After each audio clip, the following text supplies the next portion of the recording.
നമസ്കാരം. ഹൂസ്റ്റൺ സമയം വെളുപ്പിന് 2 മണിയാവുകയാണ്. ഇന്ത്യൻ സമയം 1:30 ഈ സമയത്ത്. ഒരു വീഡിയോയും കൂടി ചെയ്തിട്ട് കിടക്കാൻ പോവുകയാണ്. പ്രേക്ഷകരെ, നാളെ നമുക്ക് വീണ്ടും കാണാം. ഇന്ന് തീർച്ചയായും ചെയ്യാൻ പോകുന്നത് ഈ നേഴ്സുമാരുടെ സമരവുമായി ബന്ധപ്പെട്ട വളരെ രസകരമായ ചില പ്രതികരണങ്ങളാണ്. ഇന്നേ വരെ അവരാരും പ്രതീക്ഷിച്ചിരുന്നില്ല ഇത്രയും വലിയൊരു തരംഗമുണ്ടാക്കാൻ നേഴ്സിംഗ് കമ്മ്യൂണിറ്റിക്ക് കഴിയുമെന്ന്. തിരുവനന്തപുരം നഗരം സെക്രട്ടേറിയറ്റ് ഒരുപാട് മാർച്ചുകൾ കണ്ടിട്ടുണ്ട്. പക്ഷേ ഇത്രയും ശക്തമായ ഒരു മാർച്ച് കണ്ടിട്ടില്ല. ഒരുമാതിരിപ്പെട്ട എല്ലാ ആശുപത്രിയിലെയും 2 നേഴ്സുമാരും പണിമുടക്ക് ഇവിടെ എത്തി.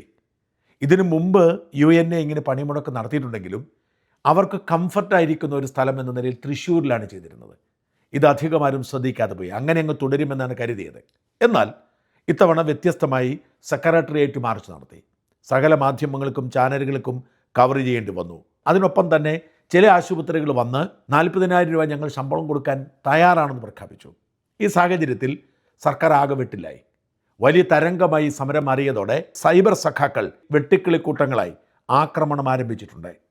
ജാസ്മിൻ ഷാ കള്ളനാണ്, നുണയനാണ് എന്നൊക്കെ പറഞ്ഞുള്ള വലിയ ആക്രമണം. നമുക്കൊക്കെ അറിയാം, 2019 UNAക്കെതിരെ കള്ളക്കേസെടുത്തി സർക്കാർ അവരെ പൂട്ടാൻ ശ്രമിച്ച കഥ. ആ കഥ ഇപ്പോൾ എന്തോ നടന്നു, എന്തോ കൊള്ള നടത്തി എന്ന തരത്തിൽ പ്രചരിപ്പിക്കുകയാണ്. ഞാൻ അതിശയിച്ചു പോയത്, എനിക്ക് ഏറ്റവും ഇഷ്ടമുള്ള ഒരു പൊതുപ്രവർത്തകനൊരു നീതിമാനായ ഒരു പൊതുപ്രവർത്തകനാണ് സജീവൻ അന്തിക്കാട്. അദ്ദേഹം സിനിമാ സംവിധായകനാണ്, തൃശ്ശൂരുണ്ട്. നിഷ്കാമകർമ്മി എന്ന് വേണമെങ്കിൽ പറയാവുന്ന ആളാണ്. അദ്ദേഹം എനിക്ക് അയച്ചു ഇങ്ങനൊരു വാർത്ത വന്നിട്ട്, ജാസ്മിൻ ഷാ കൊള്ള നടത്തിയതിൻ്റെ ഒരു വാർത്ത, ഇതെന്താണെന്ന് ചോദിച്ചു. അതായത് സൈബർ ഇടത്തിലൂടെ ജാസ്മിൻ ഷാ മോഷ്ടാവാണ് എന്ന് വരുത്തി തീർക്കാൻ വലിയ ശ്രമം. അതിന് CPMൻ്റെ സൈബർ വിങ് ഒരുമിച്ച് പ്രവർത്തിക്കുകയാണ്. സർക്കാർ ഈ പ്രസ്ഥാനം പൂട്ടിക്കെട്ടാൻ വേണ്ടി എടുത്ത കള്ളക്കേസാണെന്നും അതെല്ലാം ഏതാണ്ട് പൊളിഞ്ഞുപോയി എന്നിവർക്ക് അറിയാത്തതുകൊണ്ടല്ല. അതെല്ലാം പൊളിഞ്ഞുപോയി. ഈ കോടതിയിൽ അന്ന് കൊടുത്ത ഒരു വഞ്ചന കേസ് നിലനിൽക്കുന്നില്ല. ഏതാണ്ട് കേസ് അവസാനിക്കാറായി. എല്ലാ സംവിധാനങ്ങളും ഇവർക്ക് അനുകൂലമാണ്. 1 രൂപ പോലും മോഷ്ടിച്ചതായി തെളിയിക്കാൻ കഴിഞ്ഞില്ല. ഇത്തരം കള്ളപ്രചരണങ്ങൾ നടത്തുകയും പിന്നെ അവർ പറയുന്ന ഒരു വലിയ പ്രചരണം, സർക്കാർ എന്ത് ചെയ്യാനാണ്, സ്വകാര്യ ആശുപത്രിയിലെ ശമ്പളം നിശ്ചയിക്കുന്ന സർക്കാരാണോ, ആശുപത്രി മുതലാളിമാർക്കെതിരെ സമരം ചെയ്യാൻ പേടിയായതുകൊണ്ടല്ലേ ഇപ്പോൾ രാഷ്ട്രീയക്കാരോട് കൂട്ടുചേർന്നുകൊണ്ട് സമരം ചെയ്യുന്നതെന്നാണ്. എന്തായാലും വലിയ ആക്രമണമാണ്. ദേശാഭിമാനിയുടെ വാർത്തയാണ് എനിക്ക് ഏറ്റവും രസകരമായി തോന്നിയത്. ദേശാഭിമാനി ഇങ്ങനെ എഴുതി: സമരത്തിലും രാഷ്ട്രീയം, സ്പോൺസർ വിദേശ റിക്രൂട്ട്മെൻറ്റ് ഏജൻസി. എങ്ങനെയുണ്ട്? ചർച്ചയ്ക്കെത്താതെ UNA. തെരഞ്ഞെടുപ്പ് മുന്നിൽ കണ്ട് സർക്കാരിനെതിരെ ഒരു വിഭാഗം സ്വകാര്യ ആശുപത്രി നഴ്സുമാരെ തെരുവിലിറക്കി കോൺഗ്രസ് SUC സഖ്യം. സ്വകാര്യ ആശുപത്രി മാനേജ്മെൻറ്റ് നടപ്പിലാക്കേണ്ട ശമ്പള പരിഷ്കാരം മുതലുള്ള തീരുമാനങ്ങൾ സർക്കാരിന് തലയിലിടാനുള്ള ആസൂത്രിത നീക്കമാണ് യുണൈറ്റഡ് നഴ്സ് അസോസിയേഷൻ നടത്തുന്നത്. വോട്ട് ലക്ഷ്യമിട്ട് ഇതിന് കുടപിടിക്കുകയാണ് കോൺഗ്രസ്. സമരത്തിന് സ്പോൺസർഷിപ്പ് ഏറ്റെടുത്തിരിക്കുന്ന വിദേശ റിക്രൂട്ട്മെൻറ്റ് ഏജൻസിയാണ്. സെക്രട്ടേറിയറ്റിന് മുന്നിൽ സമരം നടത്താനുള്ള സൗകര്യം ഒതുക്കിയതാവട്ടെ SUCI നേതാവ് മിനിയും. നഴ്സിംഗ് അധ്യാപകർക്ക് UGC ശമ്പള സ്കെയിൽ അനുവദിക്കുക, ശമ്പളം വർദ്ധിപ്പിക്കുക, അടിസ്ഥാന വേതനം 4,000 രൂപയാക്കുക തുടങ്ങിയ ആവശ്യങ്ങളാണ് സമരത്തിൽ ഉന്നയിച്ചത്. നഴ്സുമാരുടെ ശമ്പള വർധനയിൽ തീരുമാനമെടുക്കേണ്ടത് തൊഴിൽ വകുപ്പാണ്. പക്ഷേ ആരോഗ്യമന്ത്രിയെ കടന്നാക്രമിച്ചാണ് സമരം. കഴിഞ്ഞ ദിവസം ലേബർ കമ്മീഷൻ വിളിച്ച ചർച്ചയിൽ UNA പങ്കെടുത്തില്ല. ഇങ്ങനൊരു ചർച്ചയെക്കുറിച്ച് സമരത്തിനെത്തിയ നഴ്സുമാർക്ക് അറിവുമില്ല. വീണ ജോർജിനെതിരെ കോൺഗ്രസും SUCയും തുടരുന്ന സമരാഭാസങ്ങൾ കുടപിടിക്കാൻ UNA 490 ആശുപത്രിയിൽ നിന്ന് 300 പേരെ വീതം എത്തിച്ചായിരുന്നു സമരം. 490 ആശുപത്രിയിൽ നിന്ന് 300 പേരെ വീതം എത്തിച്ചാൽ എത്ര ലക്ഷം പേരുണ്ടോ? ദേശാഭിമാനിക്ക് എന്ത് പറ്റിയെന്നൊരു പിടിയും കിട്ടിയില്ല. എത്ര ലക്ഷം പേരുണ്ടാവും എന്ന് ആലോചിച്ച് നോക്കി. അത്രയും പേരുണ്ടെന്ന് UNA പോലും അവകാശപ്പെട്ടിട്ടുണ്ട്. 493. ഏതാണ്ട് 500 ആശുപത്രിയിൽ നിന്ന് 10 പേരെ വീതം കൊണ്ടുവന്നാൽ 5,000 പേരായി. അപ്പം ഇവർ പറയും 493 ആശുപത്രിയിൽ നിന്ന് 300 പേരെ വീതം എത്തിച്ചു എന്ന് പറഞ്ഞാൽ വാസ്തവത്തിൽ ദേശാഭിമാനി ഇവരെ അംഗീകരിക്കുകയാണ് ചെയ്തത്. വളരെ വിചിത്രമാണ്. 4,000 രൂപ അടിസ്ഥാന ശമ്പളമാക്കണമെന്ന് ആവശ്യപ്പെട്ടാണെന്നാണ് പറഞ്ഞത്. 40,000 ചുമ്മാ ആരെങ്കിലും പറയുന്ന കേട്ട് വാർത്ത എഴുതുകയാണ്. വീണ ജോർജിനെതിരെ അല്ല സമരം.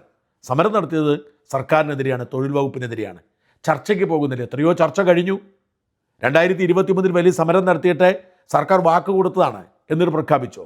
2018 ശേഷം അടിസ്ഥാന വേതനം വർദ്ധിപ്പിച്ചിട്ടില്ല. 2023 സമരം നടത്തി. അപ്പോൾ ഒരു ഇടക്കാല ആശ്വാസം പ്രഖ്യാപിച്ചു. പിന്നെ എന്തിനാണ് ഇനി ചർച്ച നടത്തേണ്ടത്? സർക്കാർ പറഞ്ഞിരിക്കുന്ന കാര്യം ചർച്ചകൾ പലതും നടത്തിയതാണ്. നിങ്ങൾ പ്രഖ്യാപിച്ചാൽ പോരെ. എന്തായാലും BJP സംസ്ഥാന പ്രസിഡന്റ് രാജീവ് ചന്ദ്രശേഖരും മേയർ VV രാജേഷും സംസ്ഥാന ജനറൽ സെക്രട്ടറി അനൂപ് ആൻ്റണിയും സംസ്ഥാന വൈസ് പ്രസിഡന്റ് ഷോൺ ജോർജും ഒക്കെ വന്നത് ദേശാഭിമാനി അറിയാതെ പോയതാണോ അതോ സൗകര്യപൂർവ്വം മറന്നാണോ എന്നറിയില്ല. എല്ലാ പ്രതിപക്ഷ പാർട്ടിക്കാരും ഉണ്ടായിരുന്നു. ആം ആദ്മിയുടെ സംസ്ഥാന പ്രസിഡന്റ് ഉണ്ടായിരുന്നു. എന്തിനേറെ ഭരണകക്ഷി മുന്നണിയുടെ നേതാവായ ജോസ് കെ മാണി ഈ പരിപാടിയിൽ പങ്കെടുത്ത് പിന്തുണ പ്രഖ്യാപിച്ചിരുന്നു. എന്നിട്ട് ആളുകളെ ഇറക്കിയിരിക്കുകയാണ്. സൈബർ ഇടങ്ങളിൽ പോയി കാണണം. കൈക്കൂലിയുടെ അഴിമതിയുടെ ഒക്കെ പറയുന്നുണ്ട്. ചിത്ര അബൈ എന്ന് പറയുന്ന ഒരാളുടെ പോസ്റ്റാണ്. ജാസ്മിൻ ഷാ ഞാനൊരു നേഴ്സാണ്, 30 വർഷം പ്രൈവറ്റ് ഹോസ്പിറ്റലിൽ ജോലി ചെയ്തു, സ്വന്തമായ തീരുമാനത്തിൽ ഇപ്പോൾ ഹോം മെഡിക്കൽ കെയറും പാലിയേറ്റീവ് കെയറും ഒറ്റയ്ക്ക് ചെയ്യുന്നു സ്റ്റാഫ്. ജാസ്മിൻ ഷാ നിന്നോട് കുറച്ച് ചോദ്യങ്ങൾ ചോദിക്കുന്നു. നീ എന്തുകൊണ്ട് കേരളത്തിലെ പ്രൈവറ്റ് ഹോസ്പിറ്റൽ മാനേജ്മെൻറ്റ് ഒരു ചർച്ചയ്ക്ക് തയ്യാറായില്ല? 2018 സമരം ചെയ്തു, അതിനുശേഷം ഇന്ന് വരെ നിന്നെ കണ്ടിട്ടില്ല. 10 വർഷമായി നീ പൊക്കി നടക്കുന്ന പ്രതിപക്ഷം എന്തുകൊണ്ട് ഇവർക്ക് എന്തൊക്കെ പറയുന്നത്? ഇവർ ആളുകൾ ഇറക്കുന്നത് 2018 സമരം നടത്തി, വിജയിച്ചു, മിനിമം വേജ് കൂട്ടി. അതിനുശേഷം മിനിമം വേജ് കൂട്ടിയില്ല. മിനിമം വേജിനാണ് സമരം. 2023 സമരം നടത്തി, താൽക്കാലിക ഇടക്കാല ആശ്വാസം കൊടുത്തു, മിനിമം വേതനം പ്രഖ്യാപിക്കുന്നു, നടന്നില്ല. അതുകൊണ്ട് ഇതാ സമരം നോട്ടീസ് കൊടുത്ത് സമരം പ്രഖ്യാപിച്ചിരിക്കുന്നു. 10 വർഷമായി നീ പൊക്കി നടക്കുന്ന പ്രതിപക്ഷം എന്തുകൊണ്ട് ഇന്ന് വരെ ഇവർക്ക് വേണ്ടി സംസാരിച്ചില്ല? അവരാണ് ഷിബു ബേബി ജോണുള്ള സമയത്താണ് ആവപ്പാടെ എന്തെങ്കിലും ഒരു വർധനമുണ്ടായത്. നിനക്കെതിരെ വന്ന കേസുകൾ അതിനുത്തരം നീ പറയണം. ഇതൊക്കെ ഒരുപാട് തവണ പറഞ്ഞു പോയതാണ്. ആ കേസുകളിൽ നിന്ന് എങ്ങനെയാണ് തലയുരുന്ന് സർക്കാർ ഞെട്ടിയിരിക്കുകയാണ്. നിന്റെ പ്രസംഗം ഞാൻ കേട്ടു.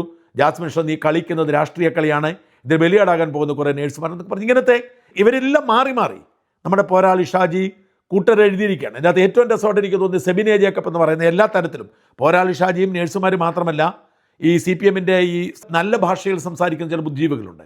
അതിലൊരാൾ സെബിൻ ജേക്കബ്. അദ്ദേഹം സ്വകാര്യ മേഖലയിൽ നേഴ്സുമാരുടെ സമരവും ഈ ആശുപത്രി CEO ഗീർവാണവും അറിഞ്ഞത് വെച്ചുള്ള കുഞ്ഞു നിരീക്ഷണം. നേഴ്സുമാർക്ക് സർക്കാർ സർവീസിലുള്ള ശമ്പളം സ്വകാര്യ മേഖലയിൽ നിലവിൽ ലഭിക്കുന്നില്ല. സമരക്കാരുടെ ആവശ്യം സർക്കാർ ശമ്പള പരിഷ്കരണം പ്രഖ്യാപിക്കണമെന്നാണ്. സർക്കാർ പ്രഖ്യാപിച്ചത് സർക്കാർ മേഖലയിൽ മാത്രമേ നടപ്പാവൂ. ലേബർ സംബന്ധമായ ഡിസ്പ്യൂട്ടിൽ ആരോഗ്യവകുപ്പിനോ മന്ത്രിക്കോ കാര്യമിരുതാനും സ്വകാര്യ മേഖല പുറത്ത് സർക്കാർ നിയന്ത്രണങ്ങൾ വേണ്ട, മിനിമം ഗവേണൻസ് മതി എന്നാണ് UDF പറയുന്നത്. അതുകൊണ്ട് തന്നെ 2 ആഴ്ച മുമ്പ് രമേശ് ചെന്നിത്തലക്കാരും പറഞ്ഞിരുന്നു. അതുകൊണ്ട് തന്നെ ഭരണത്തിലേറിയാൽ എടുത്തുകൊണ്ട് പോടെ നിന്റെ സമരവും കൂടും കുടക്കുക എന്ന് പറയൂ. എന്നാൽ തെരഞ്ഞെടുപ്പ് ഘട്ടത്തിൽ സമരം സർക്കാരിന് തിരിക്കും. ഇതിൽ ഒരു കോർപ്പറേറ്റ് ആശുപത്രി കേരളത്തിലെ സമരക്കാരെ അഭിവാദ്യം ചെയ്ത് സർക്കാർ തീരുമാനിക്കുകയാണെങ്കിൽ നേഴ്സുമാർക്ക് 40,000 അടിസ്ഥാന ശമ്പളം കൊടുക്കാൻ ഞങ്ങൾ തയ്യാറാണെന്ന് പ്രഖ്യാപിക്കുന്നതും കൈയടിക്കുന്നതും കേട്ടു. എന്നാൽ പിന്നെ അയാളുടെ ആശുപത്രി ചെയിൻ അങ്ങ് നടപ്പാക്കിയാൽ പോരെ എന്ന് ചോദ്യമില്ല. അത്രയും ശമ്പളം കൊടുക്കുമ്പോൾ സ്വാഭാവിക ആശുപത്രിയുടെ പ്രവർത്തന ചെലവ് വർദ്ധിക്കും. അത് പേഷ്യൻറ്റിന് അടുത്ത് വാങ്ങിയേ മതിയാവും. ഇതൊക്കെ പറഞ്ഞ് നുണ പറയുക. ഒന്നാമത്തെ കാര്യം, ഇവർ പറയുന്ന മാതിരി ഈ ചെയിനുള്ള ആശുപത്രിയല്ല, കിംസ് എന്ന് പറയുന്ന ആശുപത്രി അല്ല. ഇത് കൃഷ്ണ എന്നോ മറ്റോ പേരുള്ള വേറൊരു ആശുപത്രിയാണ്. ഇതൊന്നും അറിയത്തില്ല. എന്ന് മാത്രമല്ല, സർക്കാരാണ് അടിസ്ഥാന ശമ്പളം എല്ലാ മേഖലയിലും. അത് ചുമട്ടുതൊഴിലാളികളുടെ ആണെങ്കിലും ശരി, സമസ്ത മേഖലയിലും സർക്കാരാണ് അടിസ്ഥാന ശമ്പളം പ്രഖ്യാപിക്കുന്നത്. ഇതൊന്നും അറിയാതെയാണ് ഇവർ രംഗത്തിറങ്ങിയിരിക്കുന്നത്. ജാസ്മിൻ ഷാ ഈ ആരോപണങ്ങൾക്ക് കൃത്യമായ മറുപടി പറഞ്ഞിട്ടുണ്ട്. ചില സൈബർ പോരാളികളോടാണ്. ഇലക്ഷൻ സമയത്ത് നടന്ന സമരം പൊളിറ്റിക്കലി മോട്ടിവേറ്റഡ് ആണോ? ഇലക്ഷൻ സമയത്ത് സാധാരണക്കാരന് വരെയുള്ള ഏക സമയം. ആ തിരിച്ചറിവ് നന്നായുള്ളവരാണ് ആരോഗ്യ പ്രവർത്തകർ. സമരം ഉചിതമായ സമയത്ത് കൃത്യമായി നടത്താൻ UN നേതൃത്വത്തിന് അറിയാം. 2006 ഫെബ്രുവരി 25 മുതൽ ഞങ്ങൾ നടത്തിയ സമരം അന്ന് മറ്റു ചിലർ പൊളിറ്റിക്കലി മോട്ടിവേറ്റഡും വേറൊരു ടീമിന് ആവേശവും ഞങ്ങൾക്ക് അതിജീവന പോരാട്ടവുമായിരുന്നു. എല്ലാ കാലത്തും ഇലക്ഷൻ സമയത്താണ് പ്രധാനപ്പെട്ട തെരഞ്ഞെടുപ്പ് നടക്കുന്നത്. നേഴ്സുമാരുടെ സമരം ന്യായമാണ്. എന്നാൽ ധൈര്യമുണ്ടായാൽ സ്വകാര്യ ആശുപത്രിക്ക് മുമ്പിൽ സമരം നടത്താമോ? ഇതാണ് മറ്റൊരു ചോദ്യം. ഉത്തരം, ആശുപത്രികൾക്കുള്ളിൽ തന്നെയാണ് സമരം നടക്കുന്നത്. സ്വകാര്യ ആശുപത്രിയുടെ പ്രവർത്തനത്തെ എത്രമാത്രം ബാധിച്ചുവെന്ന് അവരുടെ വരുമാന കണക്കുകൾ വിളിച്ചു പറയുന്നുണ്ട്. സമരം ചെയ്ത നേഴ്സുമാർ എവിടേക്ക് പ്രകടനം നടത്തണമെന്ന് ബോധ്യം ഞങ്ങൾക്കുണ്ട്. ഇതുപോലും അറിയാതാണ് സ്വകാര്യ ആശുപത്രിയിലാണ് സമരം. പണിമുടക്കെന്ന് പറഞ്ഞാൽ സ്വകാര്യ ആശുപത്രിയിൽ പണിമുടക്കാൻ വരുന്നത്. അത് മനസ്സിലാക്കാതെയാണ് സ്വകാര്യ ആശുപത്രിയിൽ സമരം നടത്തിക്കൂടെ എന്ന് ചോദിക്കുന്നത്. പക്ഷേ സർക്കാരാണ് മിനിമം വേജസ് പ്രഖ്യാപിക്കുന്നത്, അങ്ങോട്ട് മാർച്ച് നടത്തുന്നു. UDF-ൻ്റെ പൈസ വാങ്ങിയിട്ടല്ലേ ഈ സമരം? നിന്റെ പ്രസംഗം കേട്ടപ്പോൾ മനസ്സിലായി. കേരളം ആര് ഭരിച്ചാലും എനിക്കോ എൻ്റെ പ്രസ്ഥാനത്തിനോ ഇവിടെ പ്രശ്നമുള്ള കാര്യമല്ല. 2016 സമരം നടത്തിയപ്പോൾ എൻ്റെ പ്രസംഗം ഇപ്പോഴും ഫേസ്ബുക്കിലുണ്ടാവും. ഇന്നത്തെ മുഖ്യമന്ത്രിയെക്കുറിച്ച് എൻ്റെ നിലപാട് ചോദ്യം ചെയ്ത പലരും ഉണ്ടാവും. പക്ഷെ പറഞ്ഞ വാക്കുകൾ, പോസ്റ്റുകൾ കൃത്യമായി ബോധ്യമില്ലാതെ മാറ്റി പറയുന്ന ചരിത്രം എനിക്കില്ല. 2016 LDF എനിക്കോ സംഘടനയ്ക്കോ വല്ലതും തന്നിട്ടുണ്ടെന്ന് വിശ്വസിക്കുന്നവരാണെങ്കിൽ അവരോട് തർക്കിക്കാൻ എനിക്ക് സാധിക്കില്ല. മാത്രമല്ല 2016 UDF ഭരണകാലത്ത് ഇവർ നടത്തിയ സമരം സാമ്പത്തിക ലാഭം ലക്ഷ്യമാക്കിയാണെങ്കിൽ ആ കണക്ക് CPM പണം കൊടുത്തിട്ടുണ്ടെങ്കിൽ ഇപ്പോഴാ കണക്കൊന്ന് പുറത്തുവിടാൻ CPM-നോട് പറയൂ. അന്ന് CPM പണം കൊടുത്തു എന്ന് പറഞ്ഞു, ഇന്ന് UDF പണം കൊടുത്തു എന്ന് പറയുന്നു. എന്താടേ നീ 3 കോടി കട്ടതിൻ്റെ കേസ്, 30 കോടിയുടെ ആസ്തി നിനക്ക് മലപ്പുറത്തില്ലേ? സംഘടനയ്ക്കുള്ളിൽ നിന്ന് പണം തിരിമറി നടത്തിയെന്ന കേസ് 2019 ഞങ്ങൾക്കെതിരെ ഉയരുകയും ഉയർന്ന റാങ്കുള്ള SP-യും DYSP-യും നേതൃത്വത്തിലുള്ള അന്വേഷണ സംഘം തൃശ്ശൂർ ക്രൈംബ്രാഞ്ച് ക്ലീൻ ചീറ്റ് നൽകുകയും ചെയ്തു. പിന്നീട് അതേ കേസ് വീണ്ടും മറ്റൊരു ഉദ്യോഗസ്ഥനോടെ തിരുവനന്തപുരം ക്രൈംബ്രാഞ്ച് FIR ഇട്ട് അന്വേഷിച്ചു. സാമ്പത്തിക തിരിമറി അടക്കം വകുപ്പുകൾ ഇട്ടു. ഞാൻ 1-ാം പ്രതിയായ അഖിലേന്ത്യാ സെക്രട്ടറി, സംസ്ഥാന പ്രസിഡന്റ്, സംസ്ഥാന സെക്രട്ടറി, സംസ്ഥാന ട്രഷറർ എന്നിവർക്ക് പ്രതിയായി. ലുക്കൌട്ട് ഇട്ടു. ഞങ്ങൾ അറസ്റ്റ് വരിച്ചു, ജാമ്യമെടുത്തു. കേസ് കോടതിയിൽ സമർപ്പിച്ച ഉടൻ സാമ്പത്തിക ക്രമക്കേട് ആരോപിച്ചെടുത്ത വകുപ്പുകൾ കോടതി ദൂരെ കളഞ്ഞു. ആ കേസിൽ 3 കോടി ആരോപണം മാധ്യമങ്ങളിൽ വന്നിരുന്നതായി കണ്ടിരുന്നു. പക്ഷേ പോലീസ് സമർപ്പിച്ച കുറ്റപത്രത്തിൽ ഞാൻ അത്ര തുക കണ്ടില്ലായിരുന്നു. പത്രങ്ങളിൽ വരുന്ന എല്ലാ വാർത്തകളും ശരിയെന്ന് വിശ്വസിക്കുന്ന മണ്ടന്മാരോട് ഞാനെന്ന് പറയാൻ. എൻ്റെ പേരിൽ കലാപമുണ്ടാക്കൽ, SP-യെ വധിക്കാൻ ശ്രമിച്ചു എന്ന പേരിൽ, പോലീസിനെ ആക്രമിച്ചു എന്ന പേരിൽ, ആശുപത്രി ഉടമകൾ ആക്രമിച്ചു എന്ന പേരിൽ തുടങ്ങി 200ഓളം കേസുകളുണ്ടായിരുന്നു. ഇപ്പോഴത് 10-ൽ താഴെയായി. അതിടയ്ക്ക് കൂടുകയും കുറയുകയും. ഇതൊക്കെ ഒരു പ്രിവിലേജായി കാണുന്നയാളാണ് ഞാൻ. 30 കോടി രൂപയുടെ ആസ്തി മലപ്പുറത്തുണ്ട് എന്ന് പറയുന്നവരുടെ സന്തോഷം ശരിക്കും 0 വിട്ടു പോയതാകാം. 3000 എങ്കിലും കുറഞ്ഞത് കാണണം. ഞാൻ ജനിച്ചതും വളർന്നതുമായ സാഹചര്യം അറിയുന്നവർ എന്തായാലും ഒരു വകയില്ലാത്ത കുടുംബത്തിൽ നിന്ന് വന്നതാണെന്ന് പറയുമെന്ന് തോന്നുന്നില്ല. എൻ്റെ കയ്യിൽ പണമുണ്ടെന്ന് പറയുന്നതിൽ അഭിമാനിക്കുന്ന വ്യക്തി അതിനാൽ നന്നായി പറഞ്ഞുകൊള്ളുക. എൻ്റെ പ്രിയ സഹപ്രവർത്തകരും ഒരു നാൾ സമ്പന്നരാണെന്ന് കേൾക്കാൻ ആഗ്രഹിക്കുന്ന വ്യക്തിയാണ്. എന്തായാലും ഇത്തരം പ്രചരണം നടത്തുന്ന ഒരു കാര്യം സമ്മതിക്കുന്നുണ്ട്, ഓരോ രാഷ്ട്രീയ നേതാക്കളെ പറ്റിയും വാർത്തകൾ പറയുന്ന മാധ്യമങ്ങൾ എഴുതുന്നത് സത്യമാണെന്ന സന്തോഷം. പിന്നെ എന്തിനാണ് അവരെ നിങ്ങൾ മാപ്ര കോപ്ര എന്നിടയ്ക്ക് തെറി വിളിക്കുന്നത്? നേഴ്സുമാർ, നിങ്ങൾ ജാസ്മിൻ ഷായെ തിരിച്ചറിയുക. അവൻ UDF MLA സ്ഥാനാർത്ഥിയാൻ ആഗ്രഹിക്കുന്നു. ഇതാണ് മറ്റൊരു ആരോപണം. അധികാര രാഷ്ട്രീയ സംഘടനാ പ്രവർത്തനം എന്ന് പറയുന്ന വിശ്വസിക്കുന്ന മണ്ടന്മാരോട് ഞാനെന്ത് പറയാൻ? എനിക്ക് സീറ്റ് ഇപ്പോൾ തരാനും മുമ്പ് തരാനും എല്ലാ പാർട്ടികളും തയ്യാറായിട്ടുണ്ട്, ചർച്ചയും നടത്തിയിട്ടുണ്ട്. പക്ഷേ താല്പര്യം തോന്നിയിട്ടില്ല. സംഘടനയുടെ കരുത്ത് വർദ്ധിപ്പിക്കുക എന്നതാണ് എൻ്റെ ലക്ഷ്യം. തൽക്കാലം മത്സരരംഗത്തേക്കില്ല. എനിക്കിവിടെ പൂർത്തീകരിക്കാൻ ചില കടമകൾ കൂടി ബാക്കിയുണ്ട്. നീ എന്ന് പിണറായി വിജയനെ പുകഴ്ത്തി പോസ്റ്റിട്ടില്ലേ, ഇപ്പോൾ അനുഭവിച്ചു എന്ന് പറയുന്നവരോടെ. 2016 ഞങ്ങൾക്ക് തന്ന വാക്ക് 2017 അദ്ദേഹം പാലിച്ചിട്ടുണ്ട്. 3 തവണയാണ് അദ്ദേഹത്തെ ഞങ്ങൾ കണ്ടിട്ടുള്ളത്. ഇതുവരെ അദ്ദേഹം ഞങ്ങളെ തള്ളി പറഞ്ഞിട്ടില്ല. ഞങ്ങളെ തള്ളി പറയുന്നത് വരെ തിരിച്ചു പറയാൻ ഞങ്ങൾക്ക് കഴിയില്ല. നല്ലത് ചെയ്താൽ പുകഴ്ത്താനും മോശം ചെയ്താൽ വിമർശിക്കാനും ഒരു മടിയുമില്ല. ഞങ്ങളോടൊപ്പം സഞ്ചരിക്കുന്നവർക്കൊപ്പമാണ് ഞങ്ങൾ. ഷാജൻ സ്കറിയെ എന്തിനാണ് നീ സീറ്റിൽ കയറ്റിയിരുത്തത്? അതാണ് ഒരു ചോദ്യം. ഞങ്ങളുടെ സ്റ്റേജിൽ ആരെ കയറ്റണം വേണ്ട എന്നുള്ള പ്രസ്ഥാനത്തിനുള്ളിൽ ഉള്ളവർ തീരുമാനിക്കും. ഞങ്ങളുടെ സംഘടന പ്രതിസന്ധി നേരിട്ടപ്പോഴെല്ലാം തകർന്നു പോകുമെന്ന് സകലരും കരുതിയ സമയത്ത് ചേർത്ത് പിടിച്ച വ്യക്തിയാണ് അദ്ദേഹം. പ്രതിസന്ധികളിൽ കൂടെ നിന്നവരെ പിന്നീട് തള്ളി പറയുന്ന സ്വഭാവം ഞങ്ങൾക്കില്ല. ഇനിയും അദ്ദേഹത്തെ ചേർത്ത് തന്നെ പിടിക്കും. ഈ സമരം ശക്തമായി തന്നെ മുൻപോട്ട് പോകും. സർക്കാർ വിജ്ഞാപനം ഇറക്കുന്നതുവരെ ഒരു ഭീഷണിയെയും വകവെക്കില്ല. ഞങ്ങളുടെ സംഘടനയിൽ ഒരു കുത്തിത്തിരിപ്പും നടക്കില്ല. രാഷ്ട്രീയ നിലപാട് ഇലക്ഷൻ ഞങ്ങൾ ഇതുവരെ പ്രഖ്യാപിച്ചിട്ടില്ല. അത് പ്രഖ്യാപിക്കാനും നടപ്പിലാക്കാനും കരുത്ത് പ്രസ്ഥാനത്തിനുണ്ട്. അതുകൊണ്ട് തൽക്കാലം വെല്ലുവിളിയും ഭീഷണിയും ഇങ്ങോട്ട് വേണ്ട. വ്യക്തമായി പറഞ്ഞിട്ടുണ്ട്. CPM-നെ സംബന്ധിച്ചിടത്തോളം അവരുടെ കിളി പറഞ്ഞിരിക്കുന്നു. ഈ സമരം കൊള്ളേണ്ടടുത്ത് കൊണ്ടിരിക്കുന്നു, ചൊറിയേണ്ടവർക്ക് ചൊറിഞ്ഞിരിക്കുന്നു. പ്രതിസന്ധി രൂക്ഷമാണ്. സർക്കാരിന് മുമ്പിൽ ഒരു വഴിയേ ഉള്ളൂ. മിനിമം വേതനം 40,000 രൂപയെ പ്രഖ്യാപിക്കുക. ആശുപത്രി മുതലാളിമാർക്കും വെപ്രാളമുണ്ട്. 1333 രൂപ ദിവസം ശമ്പളം കൂലിയാക്കാൻ മടിയുള്ള ആശുപത്രി മുതലാളിമാർ 1250 രൂപയ്ക്ക് ദിവസക്കൂലിക്ക് ആളെ എടുക്കുകയാണ്. തൃശ്ശൂർ ജൂബിലി മിഷൻ ആശുപത്രി വിശ്വാസികൾക്ക് അയച്ച കത്ത് എങ്ങനെയാണ്? പ്രിയമുള്ള അച്ഛന്മാരെ, കേരളത്തിലെ നേഴ്സ് സമരം ആരംഭിച്ചു വരും. ഇതിനോടകം നിങ്ങൾ അറിഞ്ഞു കാണുമല്ലോ. സമരം നമ്മുടെ ജൂബിലി ആസ്പത്രിയെയും സാരമായി ബാധിച്ചുകൊണ്ടിരിക്കുകയാണ്.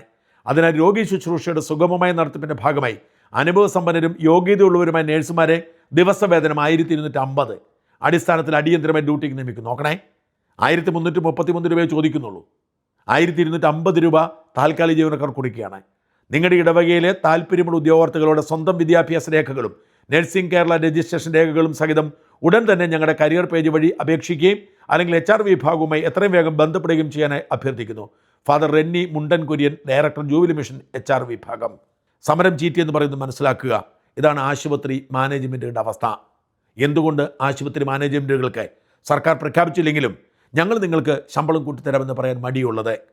1333 രൂപ, അതായത് 40,000 രൂപയാണ് ചോദിച്ചത്. ഞങ്ങൾ 30,000 രൂപ തരുമെന്ന് പറഞ്ഞാൽ പോലും ഒരുപക്ഷെ ചർച്ചയിലൂടെ പ്രശ്നം പരിഹരിക്കപ്പെട്ടേക്കാം. അതിന് മനസ്സില്ല. പിടിവാശിയാണ് നേഴ്സുമാരെ അടിമകളാക്കി നിർത്താൻ. പണ്ടതൊക്കെ നടക്കുമായിരുന്നു. ഇപ്പോൾ അതിനുള്ള സ്കോപ്പ് അടഞ്ഞുപോയി. UNA-ക്ക് ശാഖകളില്ലാത്ത ഇടങ്ങളിലൊക്കെ ഇപ്പോൾ ശാഖകൾ രൂപപ്പെട്ടുകൊണ്ടിരിക്കുന്നു.